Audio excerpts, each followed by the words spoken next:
ಮೂಡಾ ಹಗರಣದಲ್ಲಿ ಮುಖ್ಯಮಂತ್ರಿಗಳ ವಿರುದ್ಧ ರಾಜ್ಯಪಾಲರು ಪ್ರಾಸಿಕ್ಯೂಷನ್ಗೆ ಅನುಮತಿ ಕೊಟ್ಟಿದ್ದನ್ನು ಪ್ರಶ್ನಿಸಿ ಮುಖ್ಯಮಂತ್ರಿ ಸಿದ್ದರಾಮಯ್ಯ ಹೈಕೋರ್ಟ್ ಮೊರೆ ಹೋಗಿದ್ರು. ಸಾಕಷ್ಟು ವಾದ ಪ್ರತಿವಾದಗಳು ನಡೀತು. 3 ಜನ ಖಾಸಗಿ ವ್ಯಕ್ತಿಗಳು ದೂರುದಾರರು, ಅವರ ಪರ ವಕೀಲರು, ಮುಖ್ಯಮಂತ್ರಿಗಳ ವಕೀಲರಾದಂತಹ ಅಭಿಷೇಕ್ ಮನು ಸಿಂಘ್ವಿ, ರಾಜ್ಯಪಾಲರ ಪರ ಸಾಲಿಸಿಟರ್ ಜನರಲ್ ತುಷಾರ್ ಮೆಹ್ತಾ ಎಲ್ಲರ ವಾದ ಪ್ರತಿವಾದಗಳನ್ನು ಸುದೀರ್ಘವಾಗಿ ಆಲಿಸಿ ಈಗ ತೀರ್ಪನ್ನು ಕಾಯ್ದಿರಿಸಲಾಗಿತ್ತು. ನಾಳೆ ಮಧ್ಯಾಹ್ನ 12 ಗಂಟೆಗೆ ತೀರ್ಪು ಬರುತ್ತೆ. ರಾಜ್ಯಪಾಲರ ಆದೇಶವನ್ನು ಎತ್ತಿ ಹಿಡಿಯುತ್ತಾ ಕೋರ್ಟ್ ಸಿಎಂಗೆ ಸಂಕಷ್ಟನಾ ಸೇಫಾ ಅಂತಕ್ಕಂಥ ಪ್ರಶ್ನೆ ಮೂಡುತ್ತೆ. ಎಲ್ಲರ ನೈತಿಕತೆಗೂ ಕೂಡ ನಾಳೆ ಉತ್ತರ ಸಿಗ್ತಕ್ಕಂಥ ಸಾಧ್ಯತೆ ಇದೆ. ಮುಖ್ಯಮಂತ್ರಿಗಳ ನೈತಿಕತೆ ಏನಾಯಿತು, ರಾಜ್ಯಪಾಲರದ್ದೇನಾಯಿತು, ಇಷ್ಟು ದಿನ ರಾಜ್ಯಪಾಲರನ್ನ ಬೈಕೊಂಡು ಬಂದ್ರಲ್ಲ ಅವ್ರದ್ದೇನಾಗುತ್ತೆ, ಅಥವಾ ರಾಜ್ಯಪಾಲರನ್ನ ಸಮರ್ಥಿಸ್ಕೊಂಡ್ರಲ್ಲ ಅದೇನಾಗುತ್ತೆ, ಈ ಎಲ್ಲ ಪ್ರಶ್ನೆಗಳಿಗೆ ಉತ್ತರ ಸಿಗುತ್ತೆ ನಾಳೆ.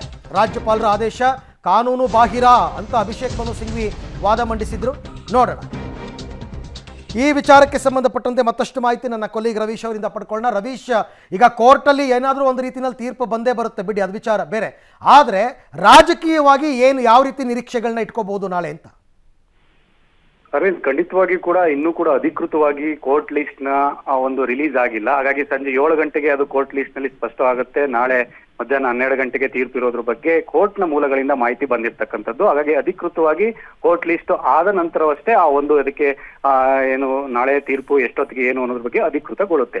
ಪ್ರಮುಖವಾಗಿರ್ತಕ್ಕಂಥದ್ದು ಏನೇ ಆದ್ರೂ ಕೂಡ ಸಿದ್ದರಾಮಯ್ಯ ಅವರು ಒಂದ್ ರೀತಿಯಲ್ಲಿ ರಾಜಕೀಯ ಹೋರಾಟ ಮತ್ತೆ ಕಾನೂನು ಹೋರಾಟ ಎರಡನ್ನೂ ಕೂಡ ಒಂದ್ ರೀತಿಯಲ್ಲಿ ಒಟ್ಟಿಗೆ ಮಾಡಬೇಕಾಗತ್ತೆ.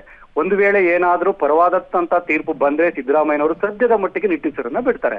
ಆದ್ರೆ ಸುಪ್ರೀಂ ಕೋರ್ಟ್ಗೆ ವಿರೋಧಿಗಳು ಕೂಡ ಒಂದ್ ರೀತಿಯಲ್ಲಿ ಚಾಲೆಂಜ್ ಮಾಡೋದಕ್ಕೆ ಕೂಡ ಈಗಾಗಲೇ ಎಲ್ಲಾ ರೀತಿಯ ಪ್ಲಾನ್ ಮಾಡ್ಕೊಂಡಿರ್ತಾರೆ. ಹಾಗಾಗಿ ಪರ ವಿರುದ್ಧ ಏನೇ ಬಂದ್ರು ಕೂಡ ಸದ್ಯದ ಮಟ್ಟಿಗೆ ಪರ ಬಂದ್ರೆ ಸಿದ್ದರಾಮಯ್ಯ ಒಂದ್ ರೀತಿಯಲ್ಲಿ ನಿಟ್ಟುಸಿರು ಬಿಡ್ತಾರೆ, ಸೇಫ್ ಆಗ್ತಾರೆ.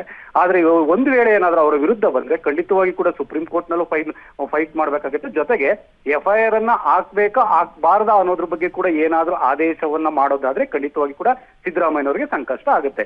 ಈಗಾಗಲೇ ಜನಪ್ರತಿನಿಧಿಗಳ ನ್ಯಾಯಾಲಯದಲ್ಲೂ ಕೂಡ ಒಂದು FIR ಹಾಕೋದ್ರ ಬಗ್ಗೆ ಕೂಡ ಇನ್ನೂ ಕೂಡ ತೀರ್ಪನ್ನ ಅದೇ ರೀತಿ ಕೂಡ ಇಟ್ಕೊಂಡಿದ್ದಾರೆ. ಅಂದ್ರೆ ಹೈಕೋರ್ಟ್ ನ ಆದೇಶವನ್ನ ನೋಡ್ಕೊಂಡು ನಾವು ತೀರ್ಪನ್ನ ಕೊಡ್ತೇವೆ ಅಂತ ಕೂಡ ಅದು ಕೂಡ ಪೆಂಡಿಂಗ್ ಅಲ್ಲಿ ಇದೆ. ಹಾಗಾಗಿ ಸಿದ್ದರಾಮಯ್ಯನವರಿಗೆ ನಾಡಿನ ಒಂದು ಆದೇಶ ಇದೆ, ಅದು ಸಾಕಷ್ಟು ಮಹತ್ವದಿಂದ ಕೂಡಿದೆ ಅಂತ ಹೇಳ್ಬೋದು. ರೈಟ್ ರವೀಶ್, ಥ್ಯಾಂಕ್ ಯು ತಮ್ಮೆಲ್ಲ ಮಾಹಿತಿಗಾಗಿ.